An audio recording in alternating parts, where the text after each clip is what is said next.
la lejanía, ¿no? Seguro, Bueno, seguro. eso, hermano. ¿Estas hermanas están bajo un pastorado? No, no, hermano. Son no son hermanas, son almas nuevas, son Ah, ok. católicas. Exacto. Es más, ejercen, bueno, van como a la iglesia, los santos, bueno, y esas cosas, ¿no? Entiendo, entiendo, entiendo. No, preguntaba esto porque en eso para todos tenemos que tener mucho cuidado porque a veces vienen hermanos de otra congregación o hermanas de otra congregación y vienen buscando consejo. Y si nosotros nos podemos aconsejar, pues no conocemos su situación y tiene un pastor, es el pastor el responsable. Y aunque nosotros supiéramos qué consejo darle, no tenemos que meternos a involucrarnos en un consejo sin conocer, porque el que realmente conoce a la persona es el pastor. Entonces, nuestro consejo es, primero, preguntarle, ¿lo hablaste con tu pastor? Si nos dice que sí, bueno, si dice que no, el consiguiente consejo es, bueno, háblalo con tu pastor. Es tu pastor el que te tiene que ayudar, aconsejar o orientar. Nunca nosotros ponernos, porque no es que lo hagamos a propósito, pero sin darnos cuenta nos estamos poniendo por sobre la autoridad del pastor.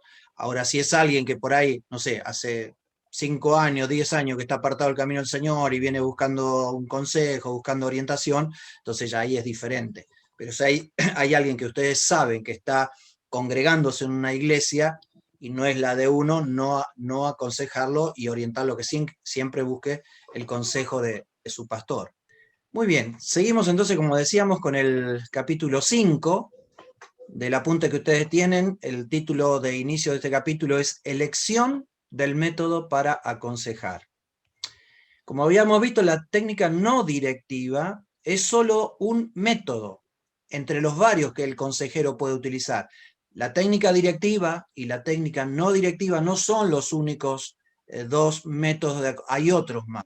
Incluso hay una combinación de ambas técnicas. El psicólogo evangélico Hamilton, que ya habíamos mencionado, observa que no hay una sola teoría que haya resultado ser eficaz en todas las situaciones, ni siquiera en tipos específicos de una determinada situación.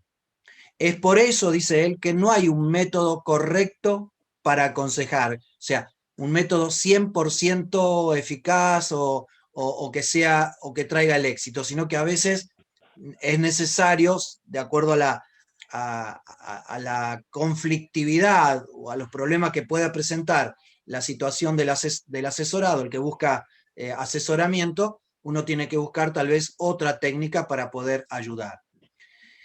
Tenemos también lo que se conoce como el aconsejamiento de apoyo. En este caso, es para, en momentos de crisis que pasa una persona, puede ser que la otra persona necesita ser apoyada, fortalecida, no con el consejo, pero lo primero es la presencia de Dios.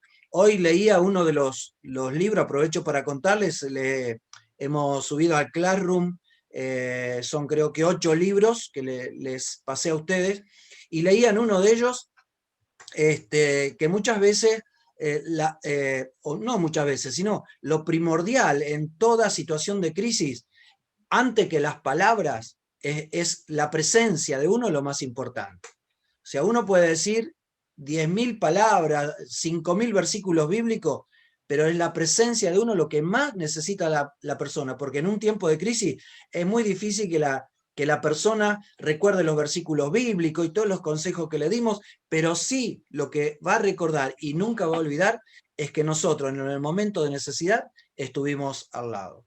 Entonces hay momentos de crisis donde la persona necesita que se la apoye, que se la fortalezca en esa crisis. La crisis puede ser precipitada por muchas cosas. Puede ser por la pérdida de una casa, se incendió la casa, tenía un préstamo hipotecario y le remataron la casa, desilusiones románticas, separación, la pérdida de un empleo o el rechazo en distintas formas. La meta no es desarrollar en la persona, como dijimos al principio, de acostumbrarse a que dependa del consejero para tomar decisiones, sino prestarle temporalmente ese apoyo o consuelo o aliento que la persona necesite a fin de poder superar la crisis que está pasando. También el consejero debe procurar ayudarlo a fortalecerse, porque ustedes saben bien que el estrés enferma, el estrés sobre una persona produce daños físicos, úlceras, gastritis, suba de presión, trastornos diversos.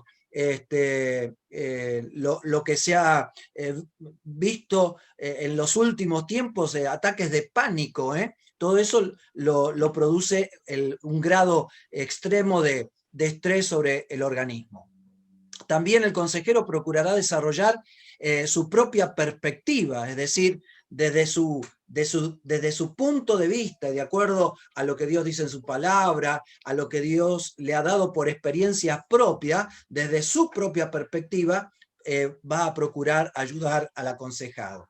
También, por supuesto, emplear los propios recursos psicológicos para enfrentar esos problemas. Hará lo posible dentro de las posibilidades, según el caso, para evitar que el asesorado recurra a salidas perjudiciales, porque lamentablemente en una situación de crisis no todos lo superan en el momento, no todos hacen caso del consejo y algunos lamentablemente buscan todo lo contrario, buscan hacerse daño, buscan negar el problema, es decir, negar que exista, escaparse del mismo mediante fantasía, que es uno de las presuposiciones psicológicas que vimos en la clase pasada, volcarse al alcohol o a las drogas, o tal vez si lo hacían en poca medida, sumergirse completamente en ellos, rehusar la ayuda o directamente no buscarla. También puede ser que hagan o nieguen sentimientos negativos que puedan tener. Están enojados pero dicen que no están enojados, o odio, o que dicen que perdonaron pero realmente no han perdonado a otra persona que les hizo daño. Pueden sufrir de ansiedad o aún de culpa. Es más, y trasladarla, como también una de las presuposiciones psicológicas, echarle la culpa a otro y no asumir su propia responsabilidad. También será necesario depender de otros para solucionar sus problemas o aislarse de sus parientes y amigos. Muchas personas a veces en crisis buscan consejo en las personas que menos la van a poder ayudar y que con toda seguridad le van a arruinar la vida porque van a terminar dando el último consejo para destrucción, ya sea su vida personal, de su salud, de su relación para con la familia, el matrimonio o en el área económica ante una profesión o un empleo. El consejero es la persona más idónea para prestar apoyo en el caso de un creyente que sufre una determinada crisis, pues el consejero en ese momento está representando en carne la ayuda divina. Reconocemos por la palabra de Dios que nosotros somos templo del Espíritu Santo y que en nosotros está Dios para ayudarnos, para ayudarnos a ser sensibles, no solo a lo que está hablando la otra persona, a lo que está viviendo, sino a otras situaciones o actitudes que nos hagan saber más claramente como información de lo que realmente está sucediendo a su alrededor y no solo lo que nos está contando o informando el asesorado. Debemos ayudarlo a entender su problema y a enfrentarlo con realismo. En una de las primeras clases creo que fue la primera clase que hablamos que la persona que viene con una crisis buscando una solución, se piensa que ella es la única persona en el mundo que tiene problemas. Entonces tenemos que ayudarlo a que entienda su problema y que lo enfrente con realismo, que pueda expresar libremente sus sentimientos, el pesar, temor, la frustración, el resentimiento, la culpa, el enojo y tantas otras cosas que son necesarias, que muchas veces son efectivas para liberar la gran presión que tienen dentro de sí, y de esa manera, al aliviar las tensiones, están más preparados para recibir ayuda. También aceptar su responsabilidad para solucionar el problema. O sea, por más que nosotros le demos el consejo, todo lo que podamos aprender de consejería, los principios, la experiencia que tenemos, los años en el Evangelio, el conocimiento de las Escrituras, pero la persona que recibe el consejo tiene que asumir que tiene una responsabilidad en trabajar para solucionar el problema, que no se trata de los demás, sino que él también tiene gran parte en trabajar para solucionar el problema. También a buscar y encontrar soluciones. No es que nosotros le vamos a dar todo, bueno, acá tenés, hacelo. O como hacen las madres modernas cuando vienen los chicos de primaria o de secundaria con tareas y le preguntan a la madre o al padre en algunos casos, ¿cómo es esto? Y le hacen la tarea. No, no, no, no. De la misma manera, es así como el chico tiene que aprender a solucionar los problemas o tareas que tenga. Por supuesto, uno le puede dar, como padre le puede dar una orientación, mirá, agarrar por acá, pero el que tiene que realmente trabajar 90-95% la tarea o el problema es el alumno. Y en este caso, el que tiene que trabajar seriamente y con responsabilidad para solucionar su problema o los problemas que pueda tener es precisamente el que ha venido a buscar el asesoramiento. También a aceptar las cosas que no pueden ser cambiadas. Las personas tienen que aprender que, por ejemplo, ante la pérdida de un ser querido, esa persona no va a volver a la vida. Por más que uno grite, llore y patalea y haga lo que haga, se vuelca a las drogas, a la violencia, al alcohol, a lo que sea, tiene que llegar un momento de aceptar. Y en eso, cuando veamos ya casi el último, prácticamente el último capítulo, vamos a encontrar que hay una serie de etapas ante la pérdida. Ustedes saben que no todas las personas cuando pierden un ser querido, el luto dura el mismo tiempo. En algunas personas, según su característica, su temperamento, su carácter, su forma, resuelven por ahí en poquitos meses la pérdida de su esposo o de su esposa, y a otra tal vez le lleva 1 año, 2 años, o lamentablemente en algunos casos el resto de su vida, y algunos lamentablemente han entrado en depresión al faltarle el ser querido, se han enfermado y han terminado también muriendo. Entonces, una de las maneras de trabajar es que la persona acepte aquellas cosas que no pueden ser cambiadas. Una esposa que abandona a su esposo, o un esposo que abandona a su esposa y ya no quiere saber más, ya ha formado, tiene otra mujer, incluso se le descubrió que tiene hijos, no, es algo difícil de cambiar, es una situación muy difícil. Entonces, ya en el último capítulo vamos a ver el tema de la pérdida, la pérdida y el luto no solamente es por seres queridos, también hay otras situaciones donde la persona pasa por un luto y no necesariamente al perder un ser querido, como por ejemplo aquella persona que le amputan una pierna. Pierde uno de sus miembros importantes, o sus manos o sus brazos, y esa persona en cierta manera está afrontando un luto, y es una etapa ante la pérdida que tiene que pasar y superar. Y si no lo hace, podrá encontrar un buen hombre, una buena mujer de Dios que lo va a ayudar y a guiar con la ayuda siempre de Dios para superar ese tiempo de dolor, ese tiempo de pérdida, y que el consuelo de nuestras palabras más el consuelo del Espíritu Santo lo ayuden a seguir adelante. También el consejero ayudará a que dé pasos constructivos para poder avanzar en la solución de sus problemas. Todas las crisis, lo hemos dicho en enseñanza, lo hemos dicho en predicación, ustedes mismos se lo han dado sin darse cuenta, de alguna manera u otra, le han dicho a sus amigos o a vecinos, a sus familiares, le han dicho que las oportunidades son, las crisis, perdón, son oportunidades para acercarse a Dios y de esa manera experimentar la gracia de Dios. Si usted mira a cada congregación, los que están alabando y glorificando al Señor, eran personas que en algún momento pasaron una crisis. La mayoría no viene a la iglesia y se convierten porque les iba bárbaro, no tenían problemas ni enfermedades, les iba bien en los negocios, en la familia. No, todo lo que nos acercamos al Señor era porque nos faltaba algo o estábamos con alguna necesidad. Y al descubrir a Cristo y llenar nuestro vacío más profundo, descubrimos el secreto de la verdadera felicidad, que es permanente, que es no permanente, que es eterna, porque va más allá de esta vida. Uno puede adquirir algún objeto, las hermanas pueden estar anhelando, no sé, una batidora, una lustradora, algo que les ayude a aliviar su trabajo, un nuevo celular para poder comunicarse por Zoom de una manera mejor y que no le afecte la señal, y puede tener, cuando lo recibe, una felicidad muy grande, pero tarde o temprano esa felicidad se va. En cambio, lo que Dios nos ha dado es permanente, y es para que disfrutemos del tiempo de gozo, de paz y de felicidad, hasta que vengan los momentos, como dice la Escritura, que no son tan buenos. El apóstol Pablo habló claramente de momentos malos, vendrán días malos, dijo él. Entonces, aprovechemos al máximo las oportunidades que tenemos hoy, aprovechemos al máximo la oportunidad de esta hermosa relación que tenemos con Dios, y aprovechemos también al máximo esta materia y cada materia para poder sacarle jugo y de esa manera aprovecharla de tal manera que en el momento de poder aplicarla encontremos que tenemos una herramienta para poder aconsejar, una herramienta para poder saber cómo orientar, cómo guiar a las personas que se encuentran en crisis.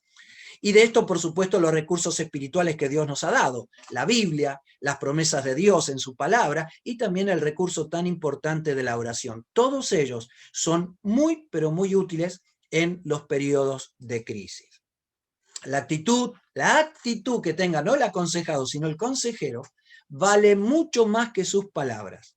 Si el consejero, la consejera, asesora, está nerviosa, está preocupada o abrumado por la crisis o por la situación, él o ella va a transmitir esas emociones que no van a ser buenas para el normal desarrollo de la consejería. Pero si el consejero, la asesora está tranquila, está serena, su confianza está puesta en Dios, su misma presencia prometida, la presencia del Espíritu Santo y la presencia del asesor o la asesora va a estar apoyando a la persona en su momento de crisis. Muy bien. Y aquí entramos a el punto 2, y quisiera que si alguno tiene, para no avanzar y que por ahí se me olviden, algunos a veces anotan las dudas, las preguntas, y otros lo dejan acá y después se olvida. Ay, ¿qué era que le iba a preguntar? Pero lo tengo en la punta y no me acuerdo, y termina la hora y ya nos olvidamos. Por eso este momento lo usamos para preguntar o para compartir experiencias.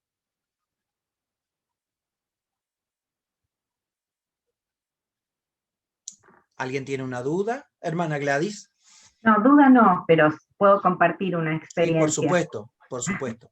No, creo que desde que estamos en células por ahí no nos sentimos que nosotros somos consejeros, pero siempre estamos dando algún consejo. Y a veces sin darnos cuenta estamos dando. Muchas veces las hermanas te llaman y te cuentan cosas y uno solamente las escucha, y solamente con escucharlas ellas ya se quedan tranquilas o contentas, porque por ahí, como decíamos nosotros y en lo que estuvimos estudiando, que al decir su problema, ellas encuentran ya su solución, o por lo menos se descargan y ya se quedan tranquilas, ¿no? Claro, claro.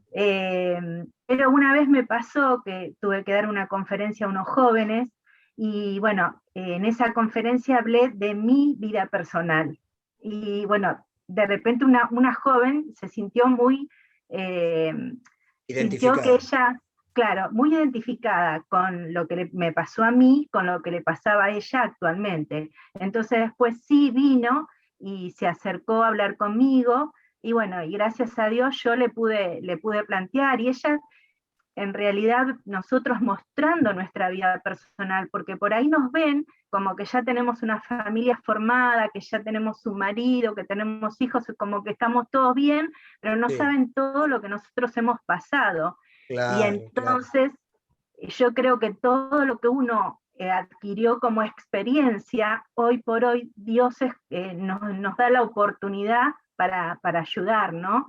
Yo digo como que Dios nos carga las mochilas para que después vayamos en el camino ayudando. Es cierto. Y bueno, esta chica se sintió en el momento muy identificada conmigo, y gracias a Dios sigue en la iglesia, y bueno, dice, si vos lo pudiste hacer, yo lo voy a hacer. Así que bueno, esa es una de las experiencias que tuve, que me gratificó más, porque la veo todavía a la joven en la iglesia y creciendo, que es lo mejor. Qué bueno, qué bueno. Algo de lo que tiene que ver con lo que mencionaba la hermana Gladys es, de hace un tiempo a esta parte, ya el año pasado, al estar en las actividades en Zoom, encontramos o vimos la necesidad de, ustedes habrán visto, de las biografías de un conferencista o de un predicador o de una conferencista, ¿verdad? ¿Por qué la biografía? Porque, como decía la hermana Gladys, muchos hermanos se piensan que uno ya nació siendo creyente, grande y sin problema, y ya siendo pastor o o esposa de pastor, o una hermana o hermano de la congregación con experiencia. Y no es así. Entonces en la biografía uno dice, wow, mirá todo lo que hizo, mirá todo, es como un resumen de su vida para que los demás digan, no es tan fácil. O incluso también de inspiración, porque al saber que uno al leer una biografía ve que ha estudiado, que ha hecho la secundaria, que ha estudiado en la facultad, que es un profesional, o que a una determinada edad, cuando ya muchos ni quieren saber nada con seguir los estudios, se ha puesto a estudiar, como en algunos casos que han terminado la secundaria, o que han empezado niveles terciarios, o han estudiado, no sé, bachiller en teología, o la licenciatura, algo así. Eso también es una fuente de inspiración. Y en la biografía, a mí me encanta las biografías porque enriquecen la vida de uno, decir, wow, esta persona no es solamente esto, sino hay un paquete de grandes cosas, experiencias que fueron necesarias en la vida de esa persona para que hoy Dios lo esté usando y siendo de bendición para mi vida, ¿no es cierto? Y tiene que ver con eso. Así que, bien, ¿alguien más? Sí, hermana Lorena.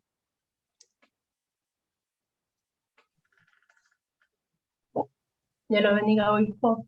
Amén. Yo tuve una experiencia de aconsejamiento, o sea, muy particular en mi familia.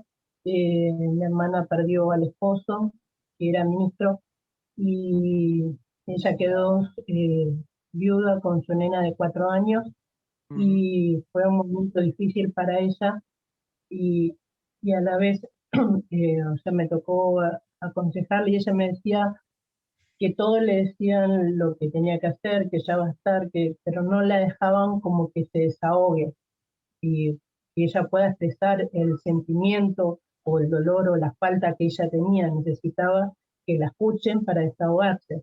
Y bueno, me tocó escucharla y poder aconsejarla, más bien prestar el oído, ¿no? Más que nada, que eso te puede desahogar. Y a la vez o sea, también hablo con el pastor y todo, ¿no? Pero tengo a la nena, a mi sobrina, que va a la escuelita dominical y yo soy maestra de escuelita. Y a ella como que recién ahora le está costando la ausencia del padre. Claro. Ella no se pudo despedir, ella se acostó a dormir y al otro día se despertó y el padre ya no estaba más. Claro. Entonces, como que ahora cae en la realidad que dice, bueno, cuando vuelva mi papá, yo le digo, no, y yo le explico que el papá no va a volver, y le explico cómo es toda la situación, pero es un poco difícil sobrellevar eso. Yo quería preguntarle, acá estaba leyendo material que decía muchas veces que puede pasar o a un psicólogo, ¿no? Que sea cristiano. ¿Puede ser o no, o estoy errada en eso? Primeramente, obviamente, ella tiene que hablar con el pastor. Que yo estuve leyendo material y decía que cuando el consejero se le pasa, o sea, que no puede resolver más el problema, y ella sigue teniendo o no sabe cómo encararlo, de pasar a hablar con el pastor y en otro caso poder sugerirle a un psicólogo, siempre y cuando sea cristiano más. O sea, mejor si es cristiano, Claro, ¿no? claro, claro. Puede ser, no estoy equivocada. Sí, creo que, no sé, me parece que fue la clase pasada, pero lo mencionamos, está en el apunte, de que uno no es Dios, no es todopoderoso y no se la sabe todo.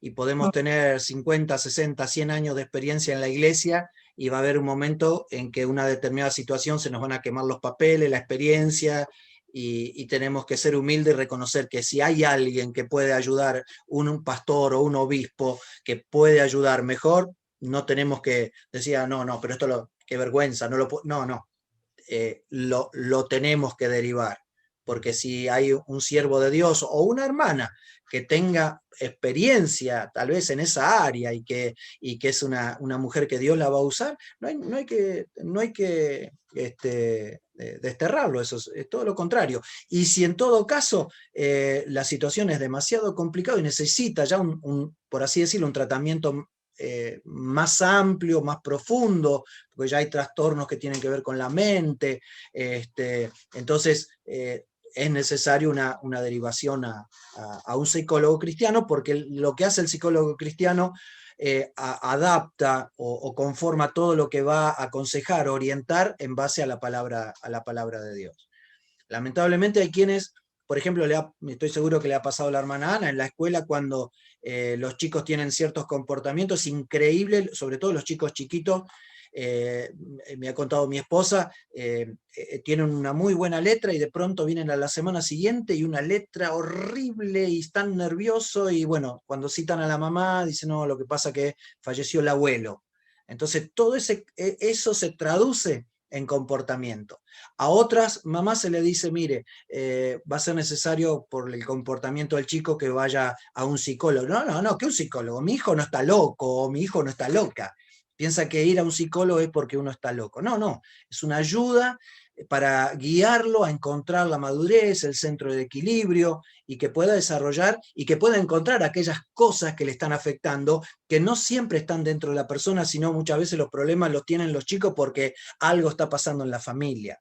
Yo siempre digo, nadie es como es porque sí nomás, ¿verdad? Entonces, Dios necesita usarnos a nosotros, pero también Él desea que nosotros reconozcamos nuestras humanas limitaciones.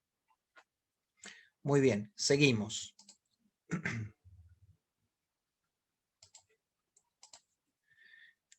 Obispo, ¿puedo hacer una pregunta? Perdón. Haga. Yo quiero hacer una pregunta, que tengo una duda. Con respecto a las enfermedades que hoy habló, por ejemplo, el estrés y todas esas cosas que estuvo hablando, ¿son todos espirituales o a veces son carnales? Por ejemplo, ¿son todos espíritus que a veces la persona... No todas las enfermedades son espirituales.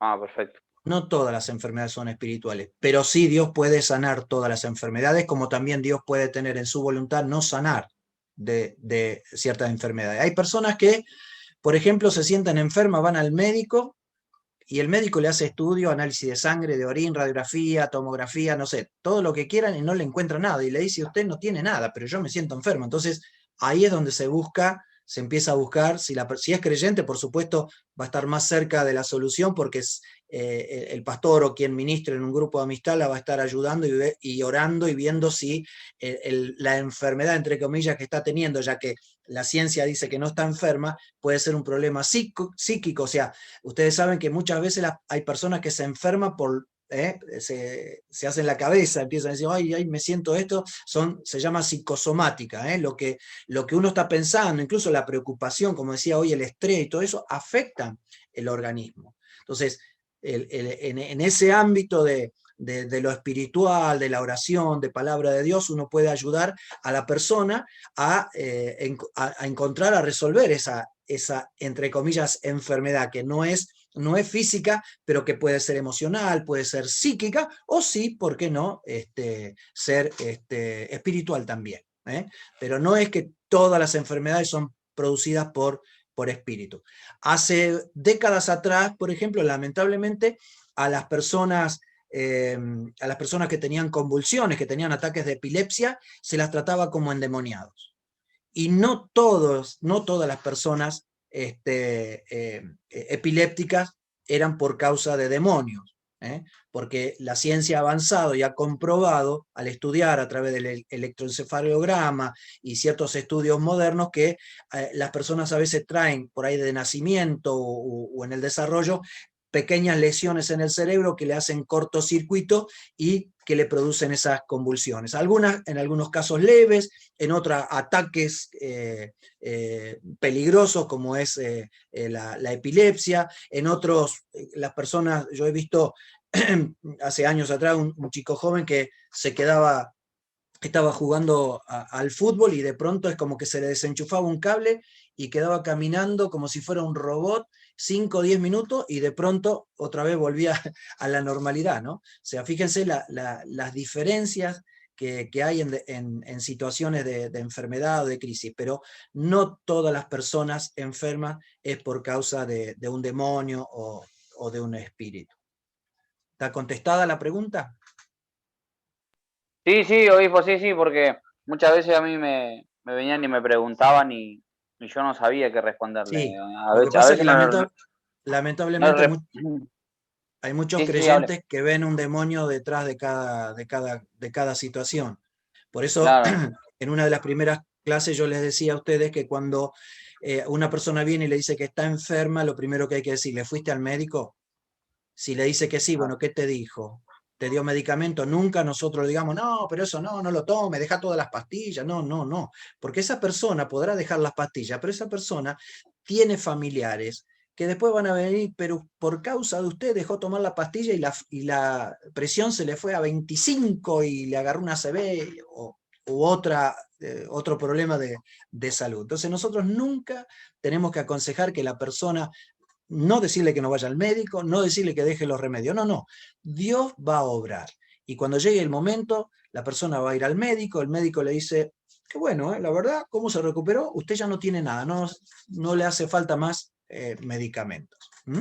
Por eso es importante siempre preguntar, y si la persona dice, no fui al médico, aconsejarle que vaya al médico y decirle, mire, nosotros creemos en Dios, Dios es un Dios de milagro, vamos a orar en este momento, hacemos una oración, pero la invitamos, le aconsejamos a la persona a que igualmente vaya al médico. Porque al fin y al cabo, son los médicos los que después confirman, la verdad que, mire, no entiendo, debe haber una confusión, porque usted tenía un problema acá y ahora no dice nada. Así que, no sé, usted está sano o usted está sana. Muy bien, vamos con la técnica directiva que habíamos mencionado ya en otra oportunidad. La técnica directiva es el método en el que el consejero, no el aconsejado, el consejero es la figura central y es la que domina completamente todo el proceso. Habíamos dado el ejemplo del médico que hace preguntas, escucha la respuesta, va anotando y al final dice, bueno, esta persona tiene tal cosa y ahí le da la receta. El consejero le dice lo que tiene que hacer. Es el que recoge los datos, como decíamos, los analiza, interpreta, pero es a él al que le toca hacer un diagnóstico y un pronóstico en cuanto a la solución tentativa. El asesor es muy activo en esta técnica y el aconsejado solo coopera con el consejero en responder a las preguntas que le haga. Las metas de este método son casi idénticas a la de la técnica no directiva. El asesorado debe verse a sí mismo y ver también su problema claramente, descubrir el potencial que tiene, pero también las debilidades, adaptarse a la adversidad, porque dijimos que no todas las cosas tienen solución, como la pérdida de un ser querido, elegir la solución que le quepa a su necesidad, a su problema, y asumir su responsabilidad en cuanto a si la crisis o las situaciones que se presentaron fueron por causa de él, por sus malas decisiones, por su pecado, por su vida desordenada. Sin embargo, el consejero es quien procura siempre llevarlo a tales fines. Los consejeros profesionales que emplean la técnica no directiva a menudo critican al otro método, el método directivo.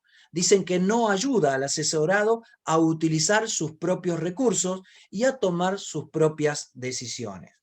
Si el consultante, el que viene en busca de consejo, no es capaz de verse a sí mismo y de comprender su problema hablando libremente, como mencionaba la hermana Gladys hace un ratito, de hablar libremente con el consejero, no le queda otra alternativa al consejero que utilizar la técnica directiva. Porque la técnica no directiva va a ser efectiva en la medida que uno pueda reunir información. Pero si la persona no habla, apenas podemos tener algunos datos y entonces ahí sí darle el consejo. Tal vez decirle, mirá, acércate a Dios, porque tu vida está en ruina por causa de malas decisiones, porque no hemos podido reunir todos los datos y al preguntarle no ha respondido o ha respondido de manera deficiente. Y después encontramos otra manera de aconsejamiento que es el aconsejamiento por confrontación, o sea, donde se confronta directamente a la persona. Algunos psiquiatras modernos han notado que la terapia psicológica no da buenos resultados en algunos o en muchos casos. Un famoso psicólogo llamado Karl Menninger, en su libro titulado ¿Qué le ha pasado al concepto del pecado?, lamenta que la sociedad pase por alto la responsabilidad moral del hombre.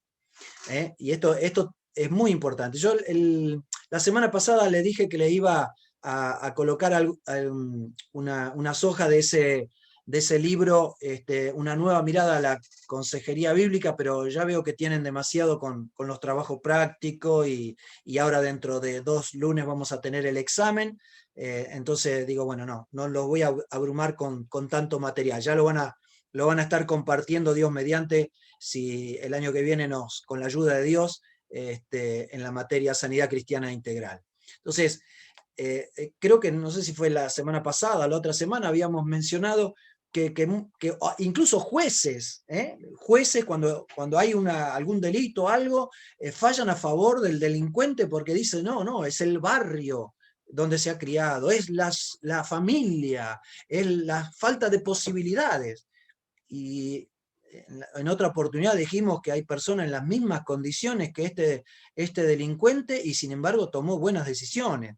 No se enriqueció, no salió a robar, pasó hambre, pero pudo salir adelante.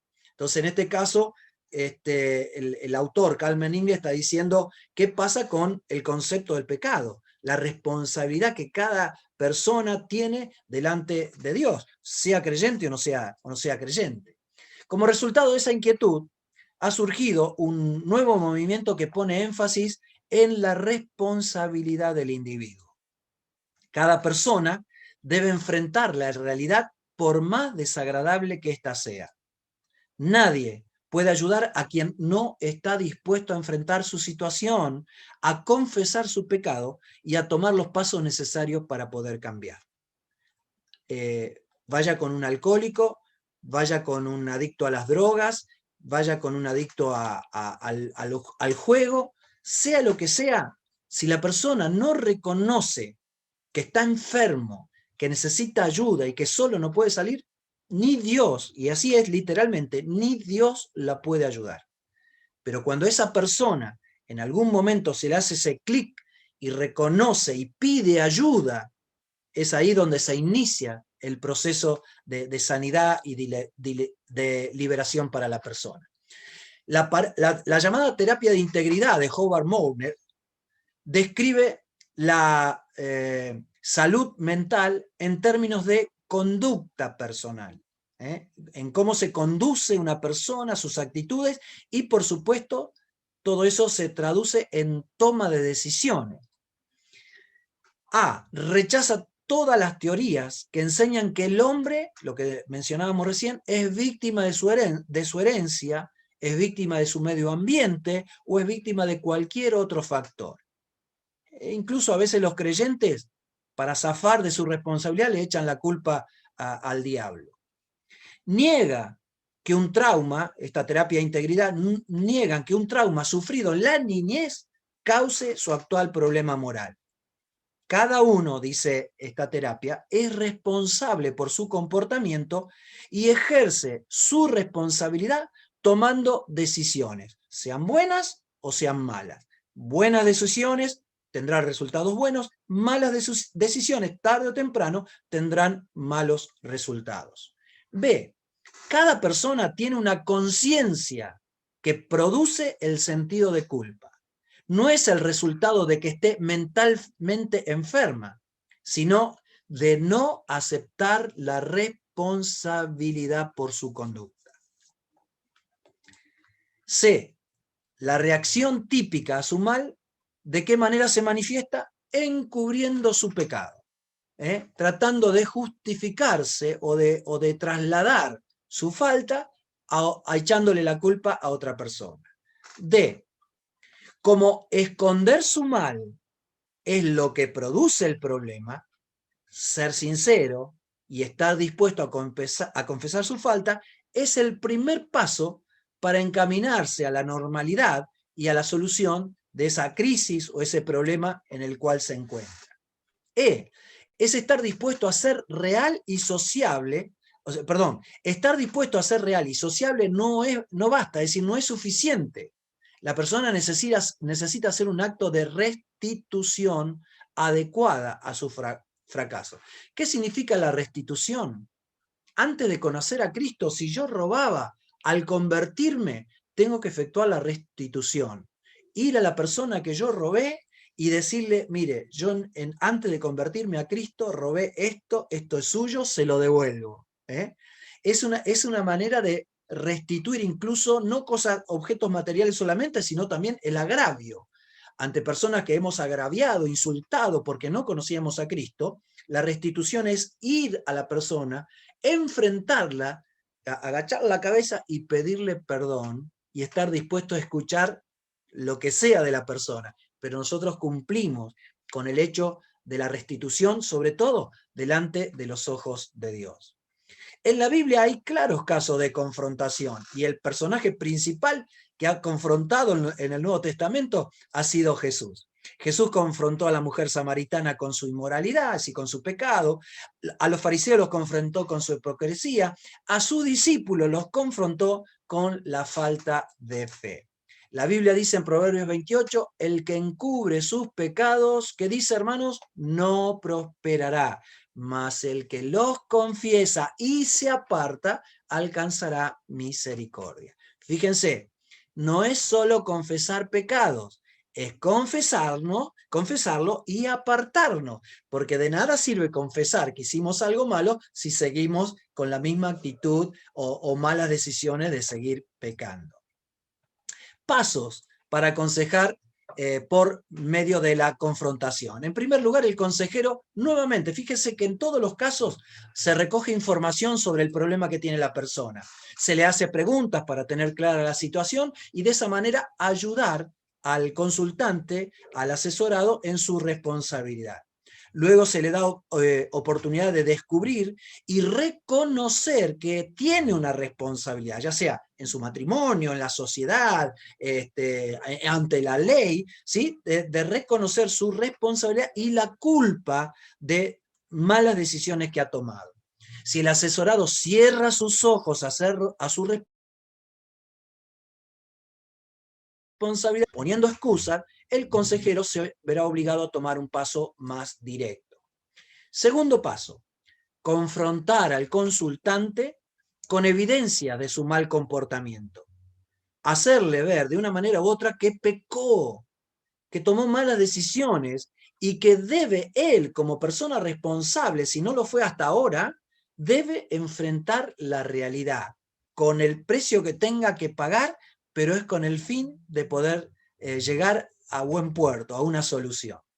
Recordarle siempre que el propósito es restaurar a la persona con la comunión, a la comunión con Dios y también con otras personas.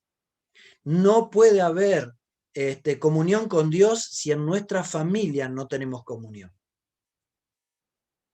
¿Sí? O sea, esto es en todo ámbito, en el ámbito del matrimonio, el matrimonio consta de 3 personas, Dios, el hombre y la mujer, esposo, esposa y Dios. Esos 3 juntitos es el mejor condimento para llevar una vida matrimonial y familiar saludable. Entonces, el propósito es recordarle siempre la necesidad de restaurar a esa persona a la comunión con Dios y con su semejante, porque el pecado cometido, lo primero que hace, nos separa de la presencia de Dios. Y sin Dios, ustedes lo saben muy bien, no hay genio o científico o superinteligente en este mundo que pueda ayudar. El consejero sabio, entonces, se dará cuenta de que la persona no es Dios, sino un pecador perdonado y que está lejos de ser perfecto. El apóstol Pablo reconocía, no lo había logrado, pero estaba trabajando por ser cada día mejor, de ser mejor cristiano, un mejor ejemplo para los que lo rodeaban.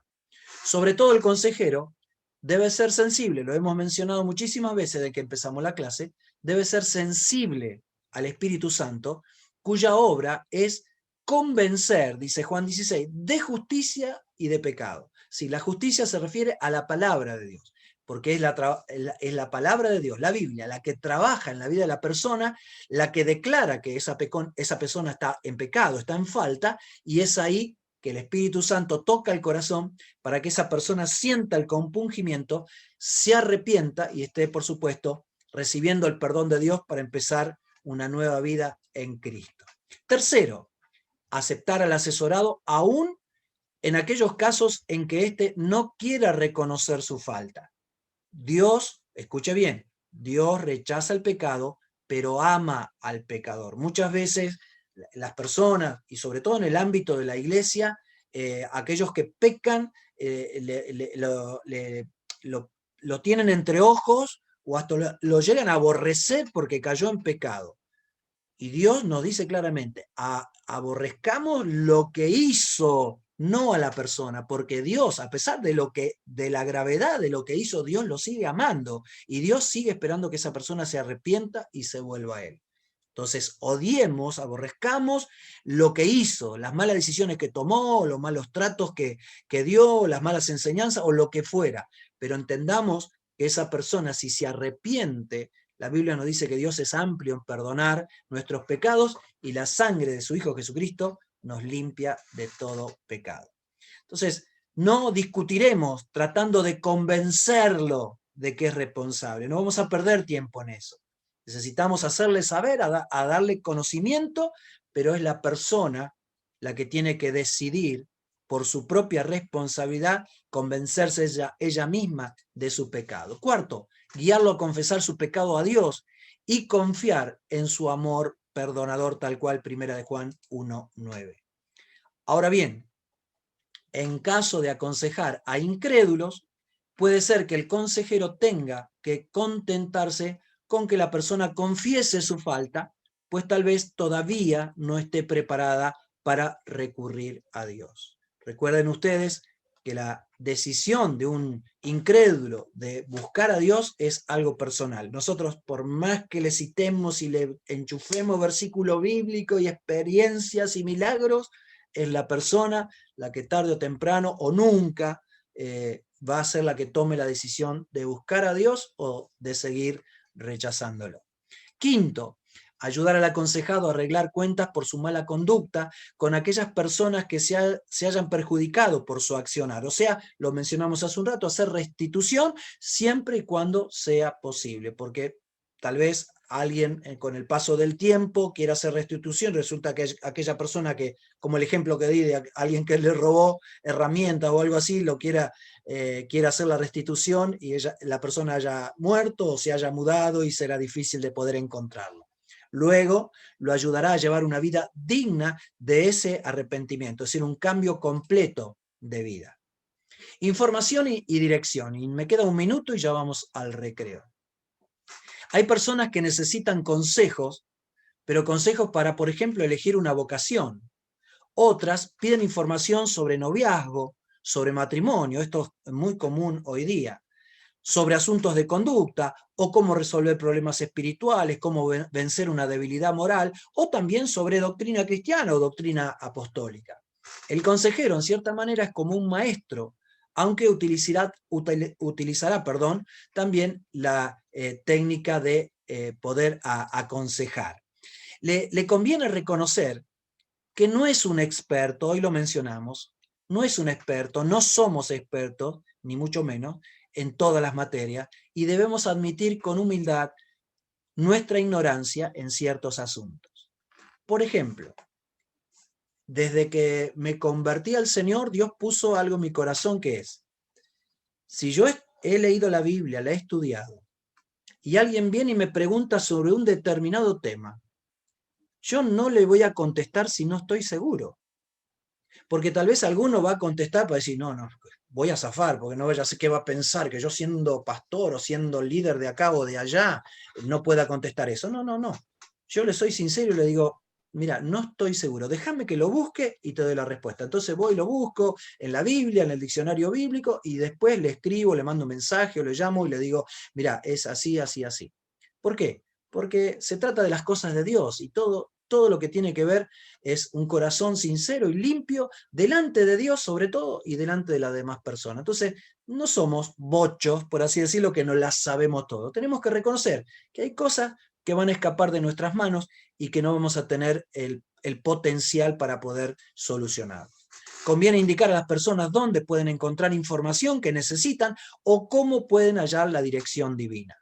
Creemos que Dios tiene un plan para cada persona, pero ¿cómo se puede saber la voluntad?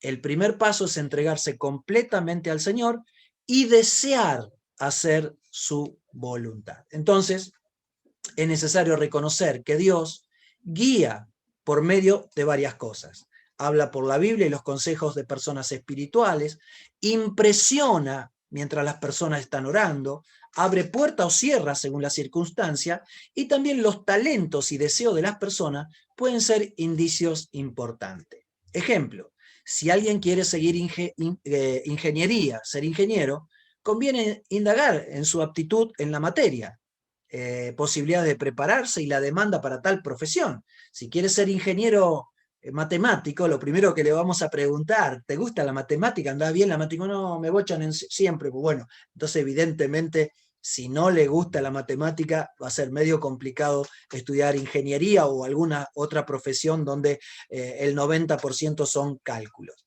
El consejero no debe nunca imponer su opinión. Debe comprender la lucha que tiene el universitario en un ambiente secular y ateo.